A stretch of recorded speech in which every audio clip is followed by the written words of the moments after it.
સુજલામ સુફલામ કેનાલને છેક બોર્ડર સુધી લંબાવવા અને તાત્કાલિક પાણી છોડવા મામલતદારને રજૂઆત. બનાસકાંઠાના સરહદી વિસ્તારના ખેડૂતો અત્યારે કાળઝાળ ઉનાળામાં પાણીની ભયંકર કટોકટીનો સામનો કરી રહ્યા છે. ભૂગર્ભ જળના સ્તર સતત નીચે જઈ રહ્યા છે અને ખેડૂતોએ મહા મુસીબતે કરેલું ઉનાળુ વાવેતર તેમજ પશુઓ માટેનો ઘાસચારો હવે પાણી વિના સુકાઈ રહ્યો છે. આ ગંભીર સ્થિતિને ધ્યાને રાખીને ખેડૂતો દ્વારા મામલતદારને આવેદનપત્ર પાઠવી પિયત માટે પાણીની માંગ કરવામાં આવી છે. ખેડૂતોએ રજૂઆતમાં જણાવ્યું હતું કે પશુપાલન પર નિર્ભર આ વિસ્તાર માટે પાણી એ માત્ર જરૂરિયાત નથી પણ અસ્તિત્વનો સવાલ છે. ખેડૂતોએ સરકાર પર ગંભીર આક્ષેપ કરતા કહ્યું કે સરકાર માત્ર ચૂંટણીઓ આવે ત્યારે જ કેનાલમાં પાણી છોડે છે અને ચૂંટણી પૂર્ણ થતાં જ પાણી બંધ કરી દેવામાં આવે છે. આ પ્રકારની નીતિને કારણે હજારો ખેડૂતો પાયમાલ થઈ રહ્યા છે. સુજલામ સુફલામ કાચી નહેરને સત્વરે રાજસ્થાન બોર્ડર સુધી લંબાવવાની કામગીરી મંજૂર કરવામાં આવે જેથી સરહદી ગામોની હજારો એકર જમીનને નવું જીવનદાન મળી શકે.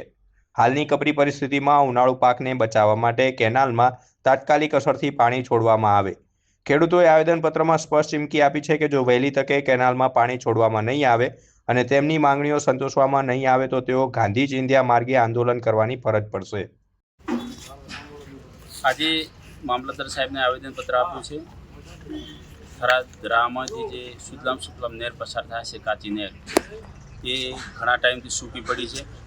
ફક્ત ને ફક્ત જ્યારે ઇલેક્શન આવે ત્યારે એક દિવસ પૂરતી ભરવામાં આવે છે, એના પછી પાણી છોડવામાં આવતું નથી.